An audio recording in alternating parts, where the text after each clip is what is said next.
You're watching 11 Alive Morning News. 11 minutes of nonstop news starts now.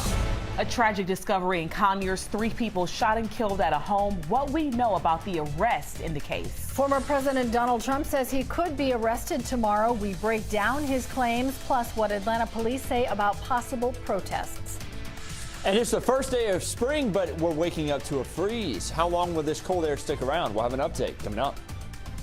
Despite one right lane being open, no relief in sight with this vehicle fire cleanup along 85 southbound near Highway 211, and the delays are far-reaching.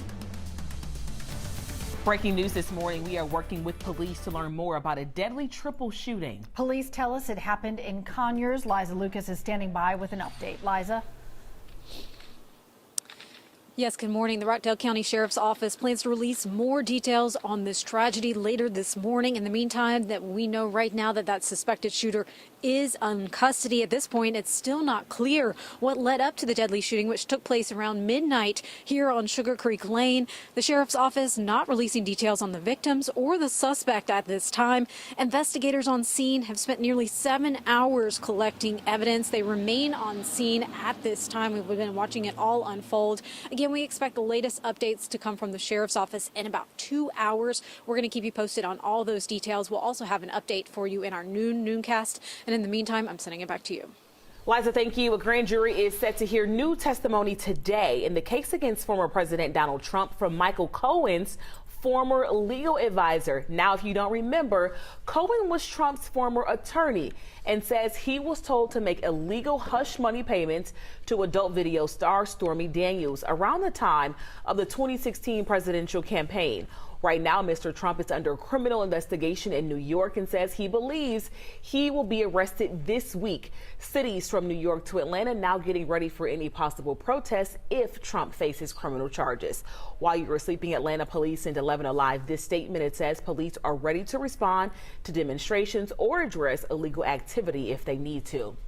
It will be a busy day of preparations for polling locations in the city of Mableton and Clayton County. Tomorrow is election day in both of those areas. Among the most closely watched races, the race for a new sheriff in Clayton County and a Georgia House of Representatives seat. This is also Mableton's first municipal election after being voted to cityhood.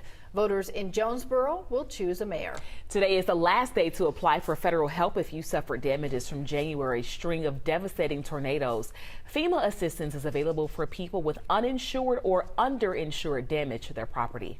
You only have to wait 3 more days now to hit up the new Whataburger in Buford. We know these grand openings draw huge crowds. The third metro location is on Buford Drive between the Mall of Georgia and Coolray Field. And that was a look at your Monday morning headlines. Andrew, it is so cold outside. It's cold in the studio. We're just cold. Yeah, it's frigid outside. It's not. It doesn't feel like the first day of spring, right? It feels like it would be, I don't know, back in December again. But no, we're on the first day of spring today. Temperatures outside are starting off in the 20s and even teens in some spots. So you're going to need that heavy jacket when you head out the door. Looking out on the north end of the perimeter here, the King and Queen building looking stunning. A clear sky overhead. Little bit of a breeze. You could barely see that out there from the flagpole out there in downtown Rome. So we are going to have a little bit of a breeze today. It's going to make it feel a little bit cooler than what it actually is. Right now it feels like the lower 20s in Atlanta, but 29 degrees is the actual air temperature. 17 is the actual air temperature there in Blairsville. 28 in Edenton, Thomaston, Athens. It's starting off very cold. As we head throughout this afternoon, though, we rise into the 50s thanks to a lot of sunshine. This freeze warning, though, is in place until noon today. So that's how long some spots could even stay right around that freezing mark. That's going to be really into the far north Georgia mountains, though, where they're going to be staying there in the freezing point for a little bit longer. Now, we are under a freeze watch for tonight, so that lets you know everything you did this past evening to protect those plants. Do it again for tonight. Temperatures aren't going to be as cold as what we have for this morning, but it is still going to be fairly chilly with temperatures in the lower 30s as we start off our Tuesday. Again, a lot of sunshine for today. That's going to help the temperatures rise into the mid-50s for highs. That's going to be around 4 or 5 o'clock this afternoon. Going to start to see a little bit of cloud cover move in down from our southwest as we head throughout this evening.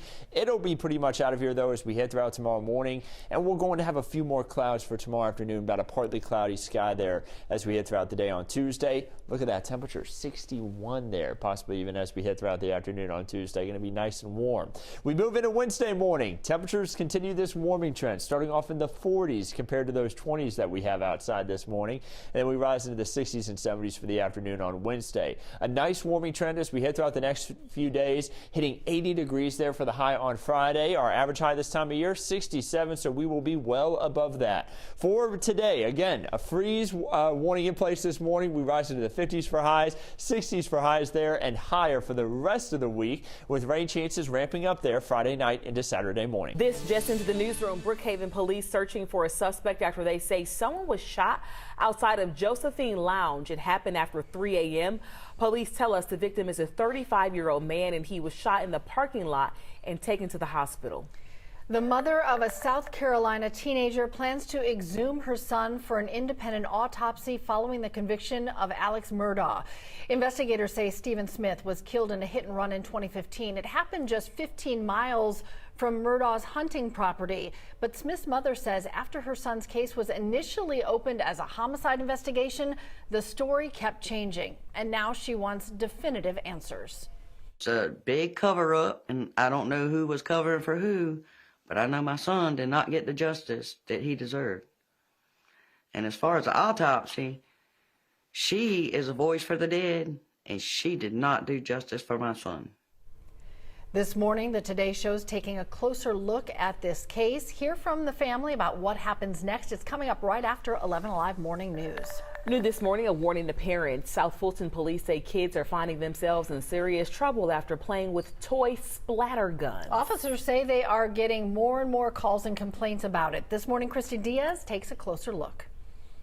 Police are getting more and more calls about these toy guns that shoot colorful pellets, and police say kids just playing around could get into some serious trouble. South Fulton just issued a long Facebook post warning about splatter guns or Orbeez guns. They're kind of like paintball guns, but when used the wrong way, could seriously hurt someone or even end in criminal charges, felony charges. South Fulton police say they've gotten multiple complaints that these guns are being deliberately fired at strangers, people in passing cars, or being used as an act of harassment or bullying.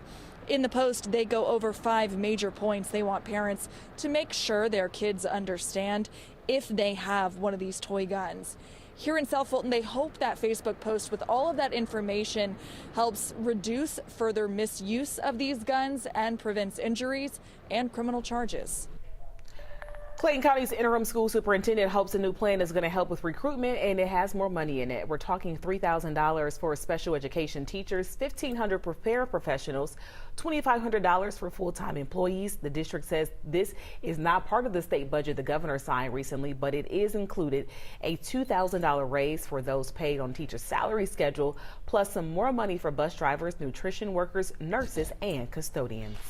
Well, the bad news is it's frigid outside, but the good news is it's the coldest air we're going to have all week. 28 as we're waking up this morning, rising to 55 for the high, 60 for the high there on Tuesday, and you see the temperatures getting back up to the 80s by the time we head into Friday, with another cold front moving through, bringing us a bit of a cool down there for Saturday and Sunday, and you see the rain chances there, a few thunderstorms even possible there Friday night and into Saturday morning. There's a real alert now, although a little Pinot Noir, not bad. It's a little early for that, but you know, maybe later. Have a great day, everybody. Today's Show's next.